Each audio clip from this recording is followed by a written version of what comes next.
من الشيطان الرجيم بسم الله الرحمن الرحيم الحمد لله رب العالمين الرحمن الرحيم مالك يوم الدين إياك نعبد وإياك نستعين اهدنا الصراط المستقيم صراط الذين أنعمت عليهم غير المغضوب عليهم ولا الضالين آمين. Semoga Allah Ta'ala membuka pintu rahmatnya untuk kita. Allah bagi kita ilmu dan kefahaman. Allahumma Rabbana zidna ilma warzuqna fahma. Amin. Baiklah, jemaah sekalian, sebagai mukadimah pada pengajian ataupun pada program pada malam ini, saya ingin mengajak kita meneliti satu ayat daripada surah An-Nisa, ya, ayat yang ke-65. Surah An-Nisa ni surah yang keempat dan temanya mengingatkan kita supaya redha dengan syariat Islam. Redha maknanya kita terima dengan penuh rela, dengan penuh kesungguhan dan keikhlasan, dan kita tidak mempersoalkannya, mempertikaikannya, tidak. Ya, kita tunduk patuh dan menyerah diri kepada syariat peraturan yang Allah Ta'ala telah turunkan dan tetapkan ke atas kita. Mari kita sama-sama tengok ayatnya, ayat yang ke-65 daripada surah An-Nisa. Surah An-Nisa, surah yang ke-4. A'udzu billahi minasy syaithanir rajim. Fala wa rabbika la yu'minuna حتى يحكموك فيما شجر بينهم ثم لا يجدوا في أنفسهم حرجا مما قضيت ويسلموا تسليما. صدق الله العظيم. Benar Zainal, nampak tak? Boleh baca terjemahan? Boleh insyaAllah Dan. Bagilah, okey. Bismillah. Bismillahirrahmanirrahim. Boleh baca lah Baca, bismillah. Bismillahirrahmanirrahim.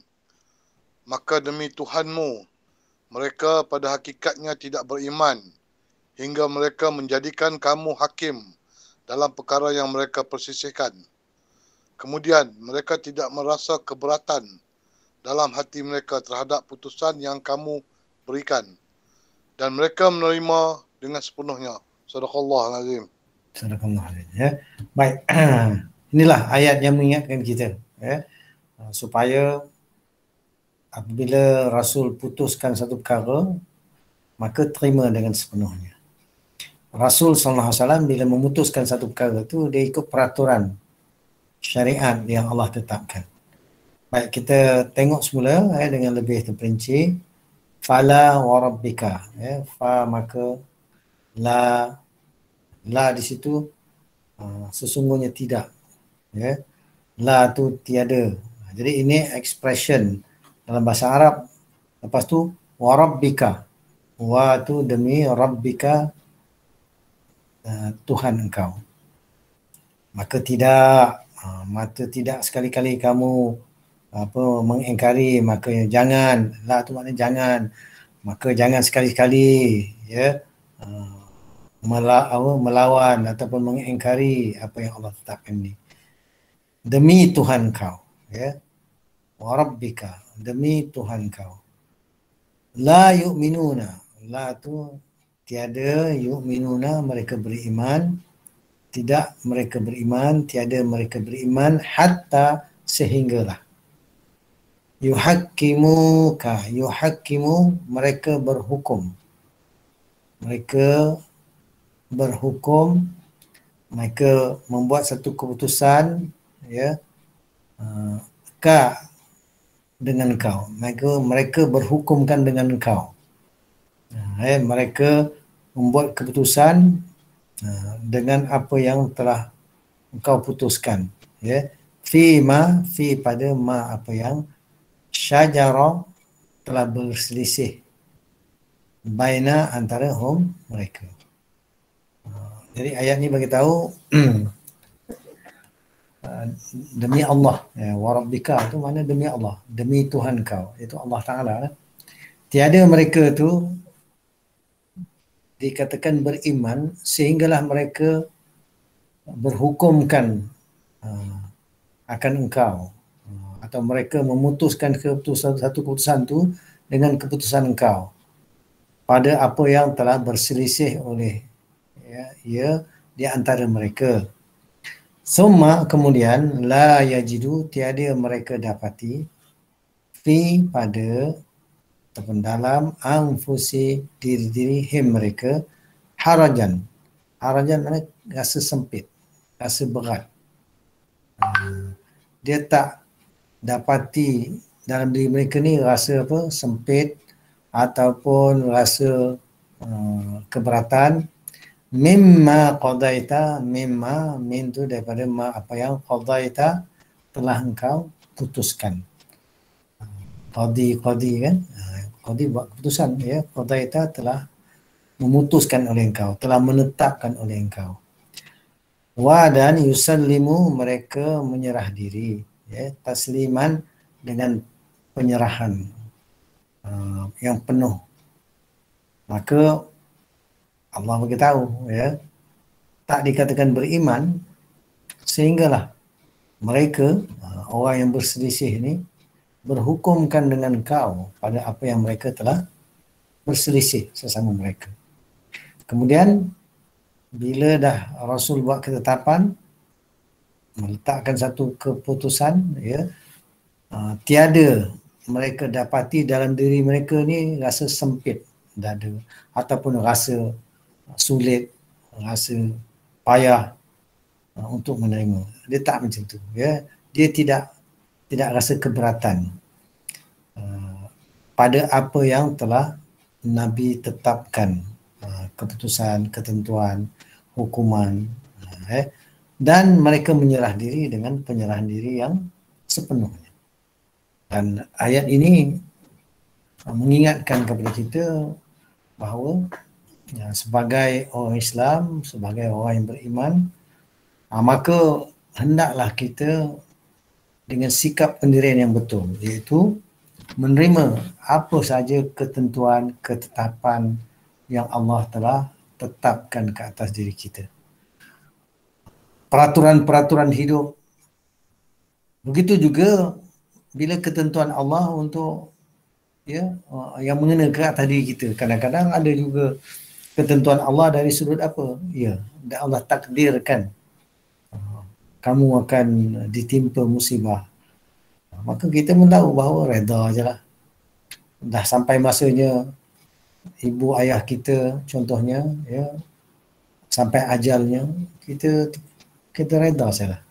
Mana begitu juga dengan bila kita menjadi dari segi peraturan. Kalau ketentuan Allah, keputusan Allah begini ni halal, yang ini haram, maka halal haram yang Allah tetapkan itu kita terima. Allah kata yang ni wajib, wajib buat, yang ni wajib tinggal. Begitulah, kita terima. Begitu juga bila Rasul SAW menghukumkan sesuatu pertelingkahan, sesuatu perbalahan, perselisihan, maka selepas Rasul SAW meneliti kes tu, maka dia buat keputusan. Maka apa yang Rasul putuskan, tetapkan, maka terimalah. Jangan rasa sempit dada, jangan rasa keberatan, untuk menerimanya. Dan penyerahan diri yang penuh dengan keikhlasan, dengan keseluruhan, sangat dituntut. Maka dengan sedikit mukadimah itu, sebab apa malam ni kita akan meneliti perkara-perkara yang terkait dengan hukum Islam, syariat Islam, peraturan Islam yang Allah telah putuskan. Kita tahu, ya, bila sebut ajaran Islam ni, syariat Islam, Allah kata ayat lain, syara'a lakum minad din, telah ia syariatkan bagi kamu daripada hal ad-din tu. Maka syariat Islam ni bukan Nabi yang reka-reka buat-buat, tidak. Ia adalah syariat yang Allah sendiri yang tetapkan. Kemudian Nabi SAW hanya menyampaikan. Kerana apa? Nabi ni dia pesuruh. Memang ada ayat yang secara khusus Allah bagi tahu ya. Ya ayyuhar rasul balligh ma unzila ilaika min rabbik. Wahai rasul, sampaikanlah. Balligh, sampaikanlah. Ma unzila ilaika min rabbik. Apa yang telah diturunkan ya kepada engkau dari Tuhan kau. Wa illam taf'al fama ballaghta risalata. Jika engkau tak buat menyampaikan ya, menerangkan kepada manusia apa yang Allah telah turunkan dan syariatkan. Kalau kau tak buat tu fama ballaghta risalata. Maka tiada, belum lagi engkau ni menyampaikan risalahnya. Dan kita tahu Rasul SAW dia telah menyampaikan dengan as-siddiq al-amanah at-tabligh fatanah, iaitu dengan dia membenarkan dan dia sangat amanah dan dia menyampaikan dan dia buat dengan bijaksana. Baiklah, dengan sedikit mukadimah tu tadi ya, kita faham bahawa Islam ini dia meliputi semua bidang kehidupan. Ya. Hablum minallah wa hablum minan nas. Hubungan sama Allah dan hubungan sesama manusia. Baik, yang ini selalu saya ulang-ulangkan supaya kita bila menceritakan apa pokok-pokok ajaran, cabang-cabang dan kita kata tunggak-tunggak dalam ajaran Islam tu, itulah mengenai hablum minallah dan hablum minan nas. Hubungan dengan Allah yang meliputi hal keimanan dan hubungan dengan Allah Ta'ala yang terdiri daripada ibadah-ibadah khusus yang terkandung dalam rukun Islam 5 perkara. Kalau rukun iman tadi 6 perkara. Ya. Kemudian diri kita pun perlu diatur, kepribadian Islam, ya, cara fikir dan cara amal kita, makan, minum, pakai, akhlak, ya, kebersihan, kesucian, dan sudah pasti jugalah bila hubungan sesama manusia yang mengandungi muamalat dan ianya ya terangkum ekonominya, pendidikannya, pergaulan sosial, perundangan, ya, mahkamah keadilan, dan yang besar iaitu siasah politik kenegaraan. Kenapa? Kepimpinan dan juga pengurusan umat Islam tu berada di situ. Dia punya tunggak dia. Dan bila ada kenegaraan, istilah kenegaraan Islam, dan bagaimana dasar luar negara, polisi luar negara, itu membawa Islam ke seluruh dunia, dakwah, dan kemudian kalau ada penentangan, halangan, maka dengan kekuatan dihilangkan. Jadi itulah jihad. Baiklah jemaah sekalian, seterusnya kita akan meneliti kitab ni, hadis ni, dan sebagaimana saya kata, kita nak meneliti hadis yang berkaitan dengan kepimpinan ni. Ya. Baik, pada malam ni kita sebenarnya akan meneliti hadis yang ke-6 dan ke-7 di atas isu yang sama. Akidah Islam merupakan landasan negara. Baik. Sebab umat Islam, Allah Ta'ala telah syariatkan pengurusan negara itu adalah perkara besar, dan ianya mesti dilaksanakan berdasarkan akidah Islam ataupun ajaran Islam. Baik, hadis yang ke-6 ini ya, kita tengok ya, hadis yang ada ni saya bacakan. An Junadah bin Abi Umayyah qal dakhalna ala Ubadah bin Samit wa huwa maridun qulna aslahakallahu hadith bihadithin yanfa'ukallahu bihi sami'tahu minan nabi sallallahu alaihi wasallam. Jadi setelahnya dia kata qala da'ana an-nabiy sallallahu alaihi wasallam fabaya'nahu faqala fima akhadha alaina an bay'ana ala as-sam'i wa ta'ah fi manshatina wa makrahina. wa usrina wa yusrina wa atharatan alaina wa an la nunazi'al amr ahlahu illa an taraw kufran bawahan andakum min Allah fihi burhan. Baik, kita baca terjemahan umum hadis ni, ya. Diriwayatkan dari Junadah bin Abi Umayyah yang mengatakan, kami mendatangi Ubadah bin Samit. Ada seorang sahabat, ya, yang waktu itu sedang sakit. Kami berkata, semoga Allah memperbaiki keadaanmu. Beritahukanlah kepada kami sebuah hadis yang dengannya Allah memberi manfaat yang engkau dengar daripada Nabi sallallahu alaihi wasallam.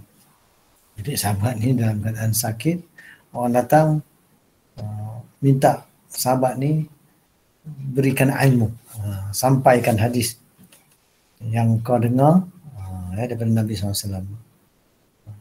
Dia berkata, Nabi SAW mengajak kami, berdakwah kepada kami, dan kami pun membaiat beliau. Sahabat itu berkata apa? Kemudian berkata, kami membaiat beliau untuk mendengar dan mentaatinya, baik dalam keadaan yang kami senangi maupun kami benci. Jadi nak taat kepada apa yang Nabi sampaikan, ya, mana syariat Islam, peraturan Islam, agama Islam ni, baik keadaan yang sulit, keadaan yang kami senangi ataupun kami rasa berat, benci, atau itulah, rasa tak suka, tapi tetap akan patuh itu. Baik dalam keadaan yang sulit, keadaan payah, maupun keadaan yang mudah. Payah susah pun tetap akan dengar dan taat. Itu kata. Dan tidak mengutamakan urusan kami. Tak mendahulukan kepentingan peribadi, urusan peribadi. Juga agar kami tidak merebut kekuasaan dari yang berhak. Kecuali, jadi mana orang yang memegang kekuasaan, kalau dia berhak, ya, jangan kita pergi rebut daripada dia. Jadi agar kami tidak merebut kekuasaan dari yang berhak, kecuali jika kalian melihat kekufuran yang nyata, yang dapat dibuktikan berdasar keterangan dari Allah.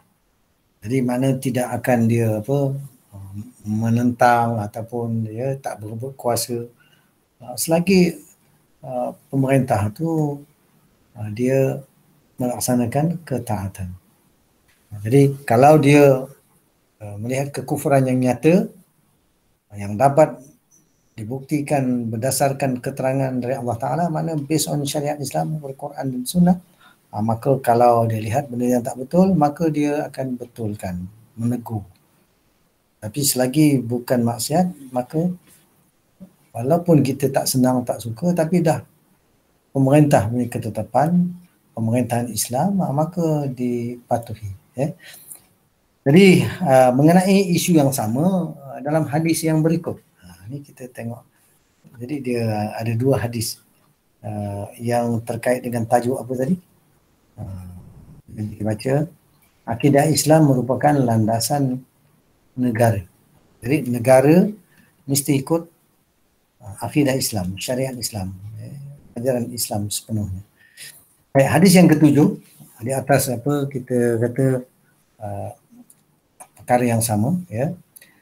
Umirtu an uqatilan nas hatta yashhadu an la ilaha illallah wa anna Muhammadar Rasulullah wa yuqimus salah wa yu'tuz zakah fa idza fa'alu dzalika 'asamu minni dima'ahum wa amwalahum illa bihaqqil Islam wa hisabuhum 'ala Allah.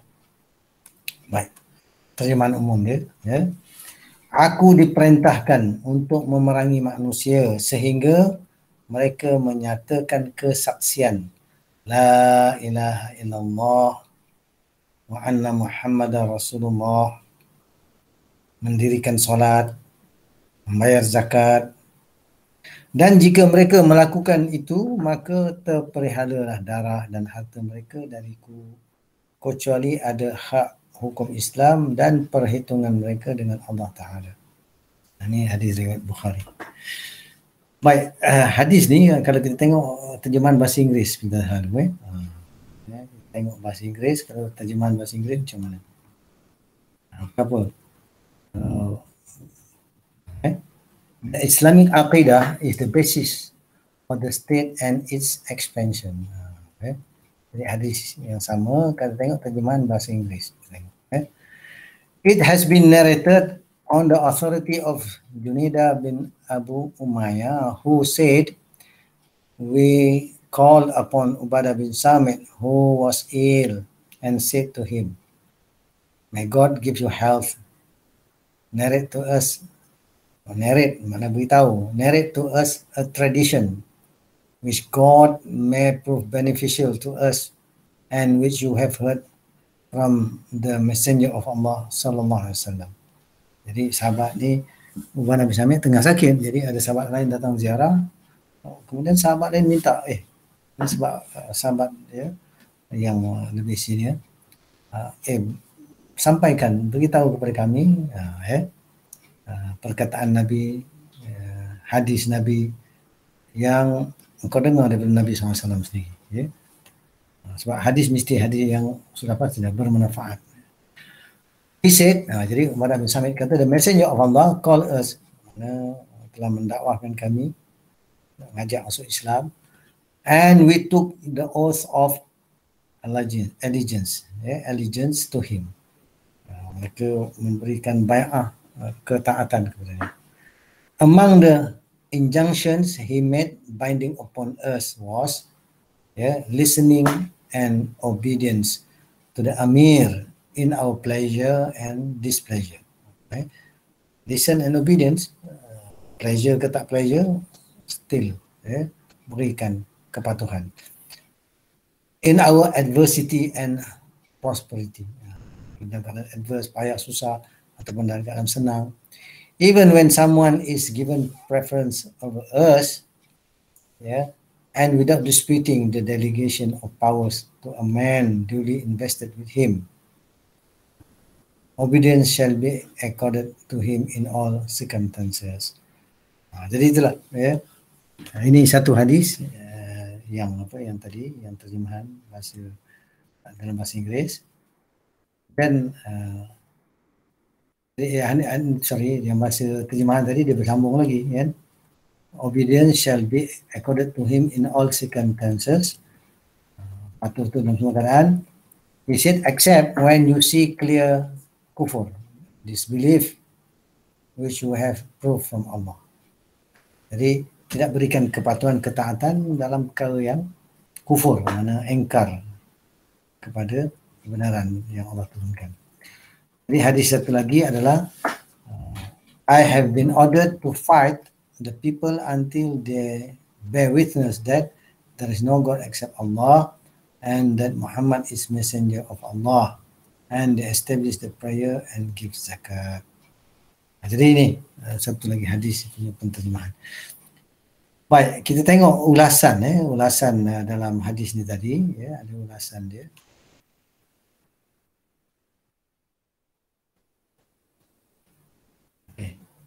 Penjelasannya. Jadi daripada hadis ini ada beberapa penjelasan. Satu, tidak boleh menjadikan sesuatu, baik itu pemikiran maupun ideologi, selain akidah Islam sebagai landasan atau dasar negara. Dengan demikian, konstitusi atau undang-undang dasar dan hukum-hukum negara harus maknanya wajib diambil dari syariat Islam. Jadi ini yang penting, hadis ini mengajar kita tidak boleh ambil lain selain daripada akidah Islam sebagai landasan atau dasar negara. Tak boleh ambil yang lain, hanya ambil Islam. Begitulah juga ya, konstitusi, dipanggil undang-undang dasar, konstitusi mana perlembagaan. Begitu juga ya, hukum negara wajib ambil daripada syariat Islam.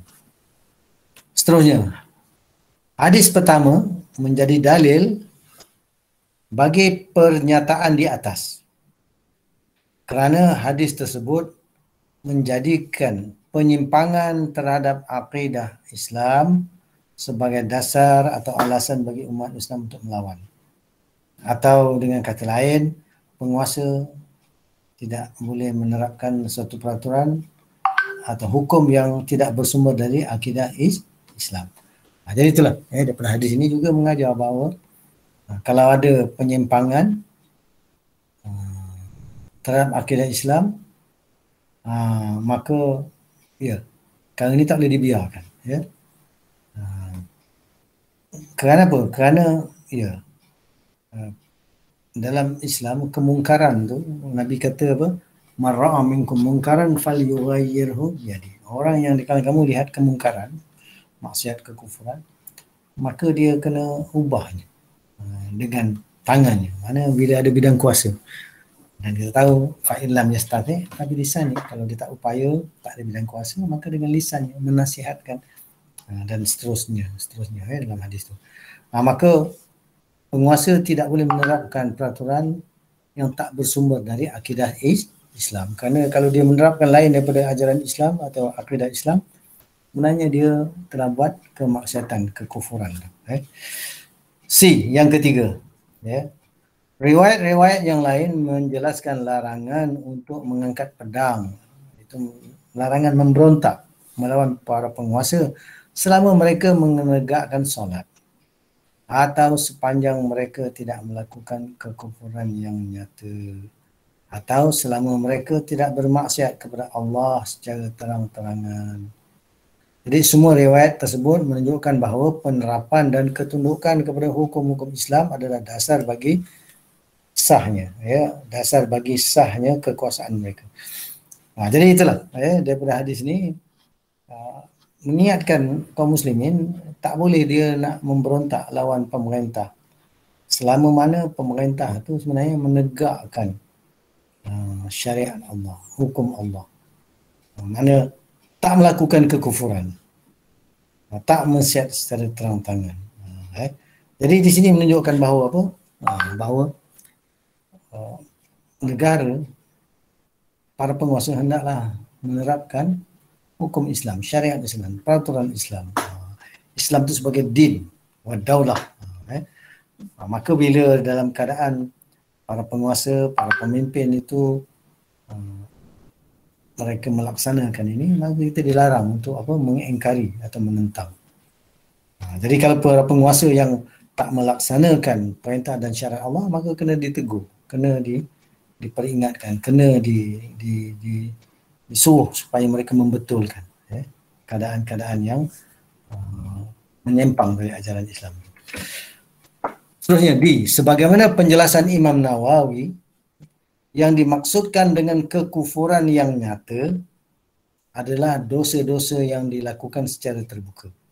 Ini kufran bawahan tadi, itu dosa yang dilakukan secara terbuka, iaitu perbuatan-perbuatan yang bertentangan secara nyata dengan dalil-dalil syarak dan dapat dibuktikan. Jadi kekufuran yang nyata. Sebab bila Rasulullah SAW mengingatkan perkara ni, kita kena faham apabila tertegaknya negara Islam di Madinah, sebenarnya Islam tu diterapkan secara keseluruhan di seluruh wilayah kaum muslimin. Maka bukan di Madinah saja, lepas tu Mekah pun berada di bawah kekuasaan Islam, dan wilayah kekuasaan Islam tu mula berkembang. Wilayah yang dikontrol oleh Rom dan Parsi pun dimerdekakan supaya apa? Segala hukum hakam syariat Allah ni diterapkan ke atas kehidupan umat. Kerana apa? Kerana umat manusia inilah yang ditaklifkan segala perintah dan kewajipan ini. Seterusnya, para ulama berbeza pendapat mengenai bila atau kapan umat wajib melakukan upaya aktif untuk memakzulkan penguasa. Mana untuk keadaan macam mana yang dia kata boleh dihilangkan jawatan kekuasaan kepada pemimpin tu, ya. Makzul tu maknanya dicabut dia punya kekuasaan tu. Ada berbeza pendapat bila umat Islam diwajibkan melakukan supaya aktif, melakukan upaya aktif, maknanya aktif punya action memakzulkan penguasa, mana mencabut penguasa itu daripada kekuasaan yang dia ada. Jadi ada berbeza pendapat. Diriwayatkan bahawa Qadhi Iyad berpendapat apabila penguasa terbukti secara nyata melakukan kekufuran. Kalau dia buat kekufuran terang nyata, penyimpangan terhadap syariat dan melakukan bid'ah secara terang-terangan, maka kalau macam ni wajib kaum muslimin, wajib apa dia? Berjuang memakzulkan dia. Kalau dia dah jenis macam tu, terang-terang dia menentang ataupun tidak menerapkan syariat Allah, maka kena cabut dia dan menggantikan dengan penguasa yang adil. Jadi dalam hal ini yang kita kata ada penafsiran yang menjelaskan macam mana ataupun apa yang patut dibuat, mengenai bila melakukan upaya aktif mencabut para penguasa daripada kekuasaannya. Jadi ini yang dikatakan bila kekufuran, penyimpangan terhadap syariat secara nyata, melakukan bid'ah terang-terangan. Jadi perkara-perkara macam ni mana boleh dibiarkan, dan kalau orang tu dia buat berterusan akan memudaratkan umat dengan kemudaratan yang lebih besar, maka tak boleh dibiarkan, cabut jawatannya ataupun pecat, itu kata, supaya gantikan dengan orang yang adil, yang melaksanakan kewajipan ini.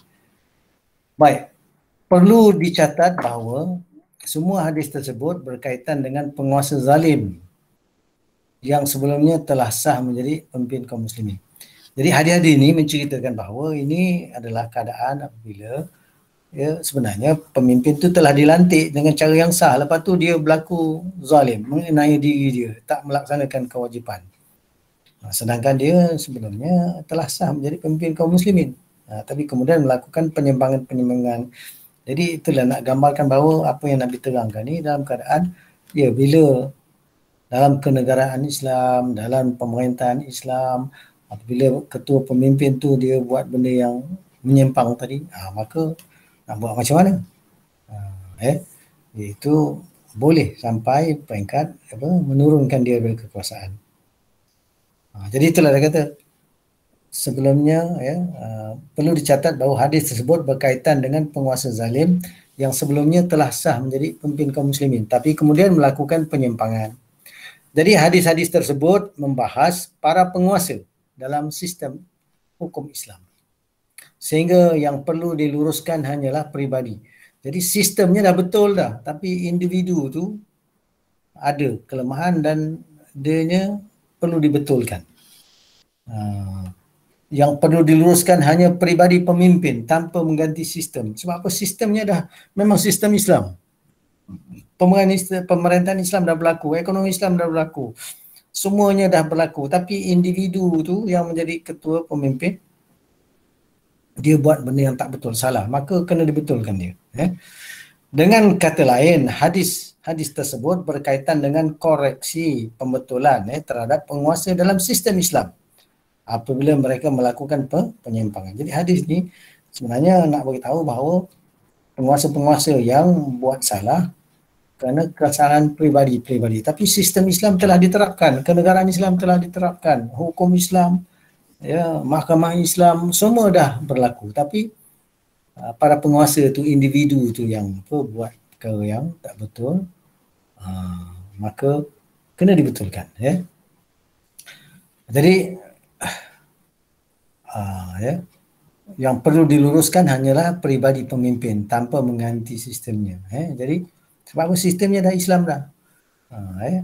Dengan kata lain, hadis-hadis tersebut berkaitan dengan koreksi terhadap penguasa dalam sistem Islam apabila mereka melakukan penyimpangan. Hadis-hadis tersebut tidak membahas para penguasa saat ini. Bukan macam mana penguasa saat ini yang tidak pernah menerapkan hukum-hukum yang berasal dari akidah Islam. Jadi hari ini problemnya umat Islam, pemimpin-pemimpin so-called Muslim ada tapi tidak menerapkan syariat Islam. Jadi hadis tersebut tidak membahaskan para penguasa saat ini yang tidak pernah menerapkan hukum-hukum yang berasal dari akidah Islam. Bahkan mereka hanya menerapkan sistem hukum dan aturan kufur. Ini kita kata, ini konteks yang berbeza ni.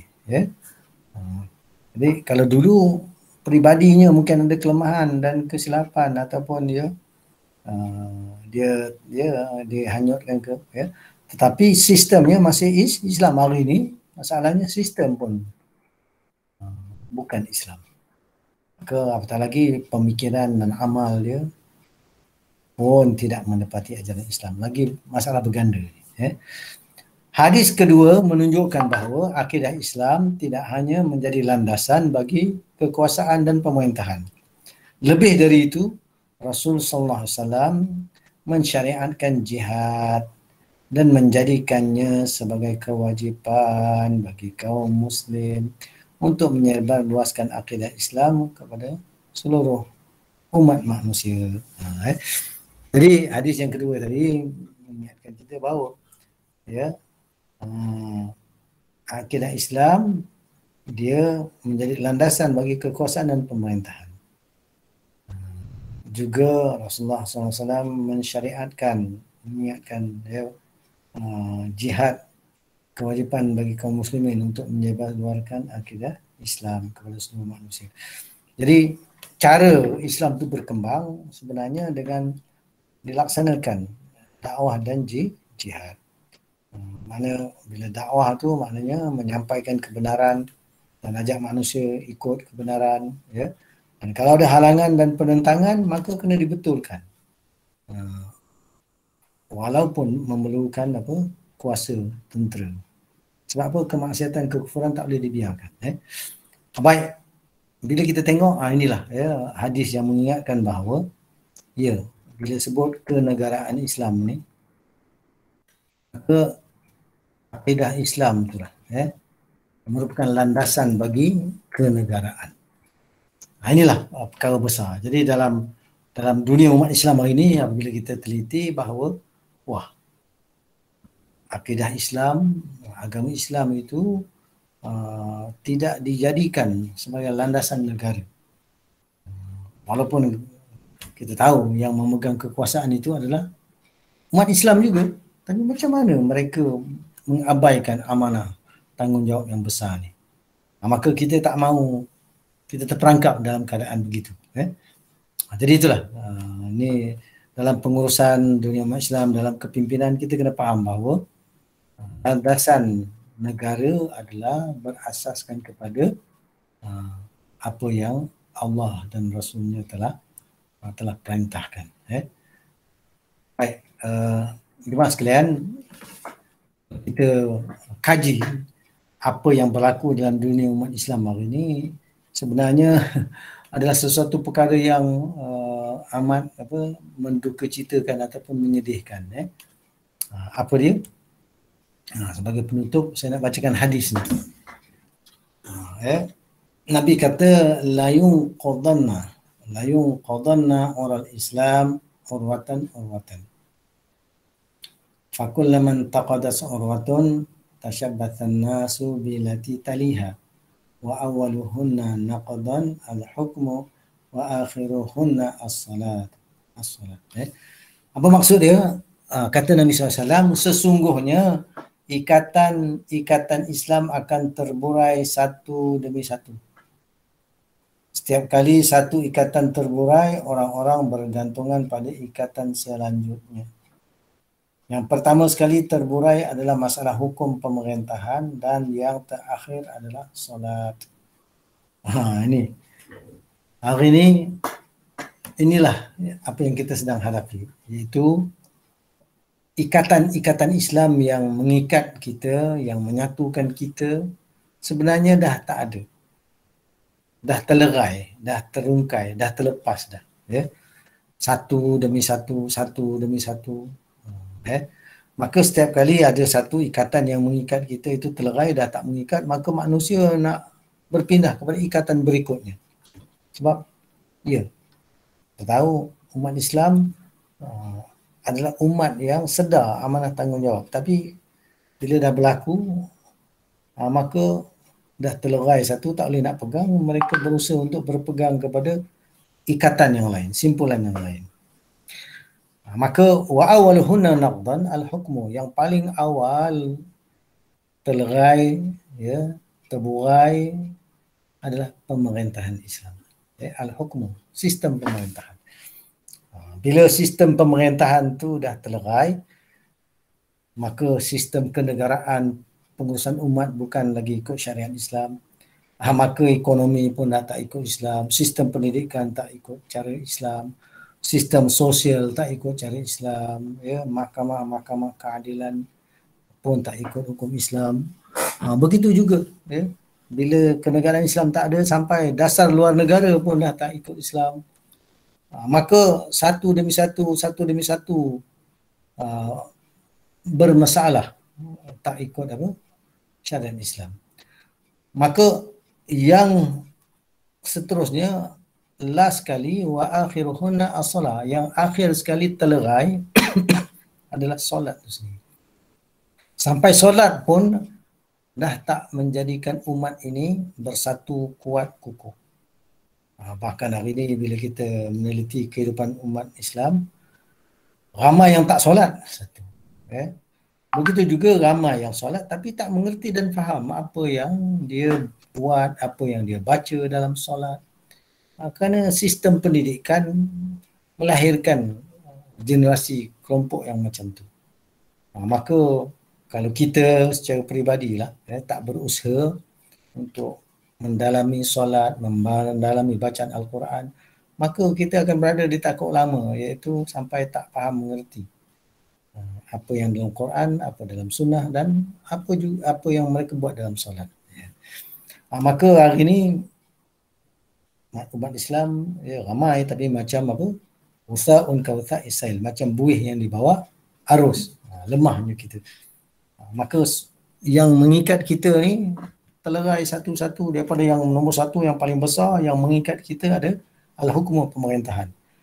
Bila yang pemerintahan pun dah tak ada, dah terlerai, maka yang lain pun ikut terlerai. Lah solat pun terlerai. Maka kadang-kadang kita nampak orang solat, Nabi kata apa? Ya'ti 'alan nas zamanun yusallun wala yusallun. Akan datang zaman kat atas manusia ini, mereka kelihatan solat tapi sebenarnya mereka tidak solat. Jadi untuk itu, inilah penting kita nak faham balik. Wah, hal pemerintahan pun dah terlerai, maka yang lain pun ikut terlerai. Jadi untuk kita nak menegakkan adilul Islam, nak kembalikan semula supaya ya kita ni diikat, disatukan, of course keimanan kena dibina. Itu sebab kita, keimanan ini membina keyakinan kita, membina pegangan hidup yang betul tanpa keraguan, ya. Kemudian kita juga kena tahu peraturan-peraturan yang Allah telah tetapkan, syariatkan. Sebagaimana kita bincang tadi, ya, hukum halal haram dari sudut pemakanannya, ya, pakaiannya, akhlaknya. Begitu juga dalam ibadat-ibadat khusus dalam rukun Islam. Begitu juga dalam hal-hal yang berkaitan dengan muamalat dan uqubat. Uqubat di mana pembetulan terhadap penyimpangan. Jadi kita kena mempunyai ilmu, pengetahuan apa yang wajib dibuat, apa yang dituntut, ya. Bila kita dah tahu tu, maka kita kena faham yang ada bidang kuasa untuk menerapkan syariat Islam adalah penguasa, para pemerintah. Dan kalau umat Islam, dia tak ada pilihan melainkan kenegaraan Islam. Dan kenegaraan Islam itulah yang Allah syariatkan, dan ini yang akan membawa rahmat kebaikan, ya. Dan apabila diterapkan, dilaksanakan, Siapa nak laksanakan dia? Para penguasa, orang yang ada kuasa. Itu sebab kita kata siasah politik Islam ni sangat penting. Kenapa?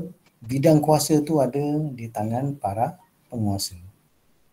Dan bila diterapkan syariat Islam, maka dia akan menyelesaikan masalah-masalah umat Islam. Akidah Islam terpelihara dan Islam tu dapat dikembangkan ke seluruh dunia.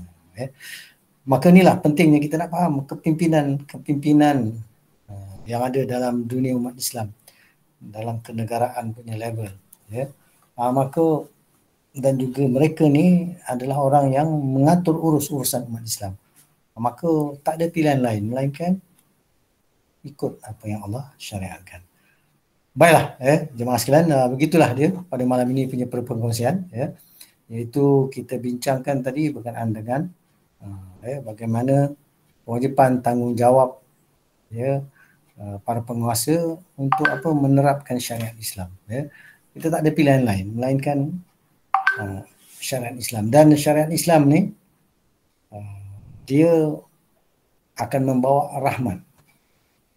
Bukannya dia membawa huru-hara, bukan membawa kepada kemunduran, tidak, dia bawa kepada kemajuan, keteraturan. Maknanya kita jangan termakan oleh fahaman-fahaman negatif yang mengatakan tak sesuai diterapkan syariat Islam ni kepada majlis masyarakat majmuk. Sebenarnya Islam lah yang paling sesuai. Sejak zaman Rasul SAW lagi, kita tahu di kota Madinah dulu, apabila negara Islam mula-mula didirikan, dibangunkan, masyarakatnya bukan 100% Islam. Ya, orang Ansar, ya orang Islam, orang Muhajirin, orang Islam. Tapi ada masyarakat tempatan yang masih belum masuk Islam, orang musyrik. Begitu juga ada masyarakat Yahudi di kota Yathrib. Maka Nabi SAW sebagai ketua negara, baginda membangunkan piagam Madinah, dustur yang mengikat semua supaya berada di bawah satu kenegaraan yang di bawah kepimpinan Rasul SAW waktu itu. Itulah zaman nubuah. Bila zaman nubuah itu berakhir, maka digantikan oleh para khalifah-khalifah yang kata Nabi SAW, "Thumma takunu khilafah ala minhaj nubuah." Kemudian selepas zaman nubuah ada zaman khilafah, zaman pemerintahan Islam ikut cara kenabian. Itulah cara Khulafa ar-Rasyidin. Sayyidina Abu Bakar, Sayyidina Umar, Sayyidina Uthman, Sayyidina Ali menerapkan. Kemudian selepas berakhirnya era tu, maka berlaku pula era yang Nabi kata summa takunu mulkan adan. Kemudian ada pula dipanggil raja-raja yang menggigit kekuasaan, namun masih menggigit syariat. Maka sedikit dipanggil mungkin kita kata kepincangan berlaku, tak ala minhaj nubuah dari sudut kuasa yang berpindah daripada seorang khalifah ke seorang khalifah itu waktu itu telah pun dijadikan milik keluarga. Bani Umayyah, lepas tu Bani Abbasiyah, lepas tu Osmaniyah Turki. Namun syariat masih diterapkan. Bai'ah masih dilaksanakan. Tetapi khalifah-khalifah yang ada merencanakan supaya ahli keluarga mereka yang mewarisi pemerintahan. Namun selepas kenegaraan Islam itu runtuh 1924, lepas daripada itu kita masuk dalam era zaman yang Nabi kata summa takunu mulkan jabriyah. Mulkan jabriyah. Jadi para penguasa, kerajaan-kerajaan yang diktit, maknanya memaksa, yang menzalimi umatnya dengan sistem peraturan yang bukan daripada Islam. Ini yang kita hidup zaman. Ia akan berakhir juga, kata Nabi SAW, akan berakhir juga selepas ini digantikan summa takunu khilafah ala minhaj nubuwah. Kemudian akan ada semula sistem pemerintahan mengikut cara kenabian kali kedua. Maka di sinilah yang kita kata umat Islam kena disedarkan, kena dibangkitkan supaya mengkaji, meneliti kenapa kita tidak boleh berada di dalam fasa mulkan jabriyah ni. Kita berusaha supaya kita masuki fasa baru. Zaman Nabi SAW ketika hadis ni dibacakan, mungkin sahabat pun kata, macam mana boleh jadi macam tu? Tapi ia tetap berlaku dan kita sedang melaluinya. Ya. Maka zaman umat Islam yang lemah ni dikuasai oleh para penguasa yang tidak menerapkan syariat Islam, hukum Islam, sistem Islam, maka kita kena ingat-mengingat, pesan-memesan, bantu-membantu supaya kembalilah bersatu dan melaksanakan tuntutan daripada syariat Islam. Itu berdasarkan Quran dan As-Sunnah. Jadi inilah bila kita baca hadis-hadis begini mengingatkan kita, para penguasa patut buat gini-gini supaya dia menjaga umat Islam. Bahkan dialah juga kena menjadi peneraju dalam menjaga dunia manusia. Sebab manusia kena diajak supaya selamat dari api neraka. Bahkan syariat Islam yang datang, wama arsalnaka illa rahmatan lil alamin. Ya, Allah kata tidak kami utuskan kau wahai Muhammad melainkan membawa rahmat bagi sekalian alam, mendatangkan kebaikan. Ya, bukannya membawa kehuru-haraan ataupun membawa kepada kekacauan, kebinasaan. Tidak, dia bawa kepada keharmonian, kebaikan, kesejahteraan dunia dan akhirat. Jemaah sekalian, itulah dia untuk malam ni punya pembentangan. Malam ni lah yang kita bincangkan hadis tadi. Baik, sebelum kita bersurai, kita buka lah. Ya. Sekiranya kalau ada apa-apa pertanyaan, respon, perbincangan ke, ada masa sikit lagi sebelum pukul 10.30. Kita tak strict kepada masa lah. Kita buka sedikit kalau ada apa-apa respon daripada anda sekalian, sekiranya adanya. Silakan.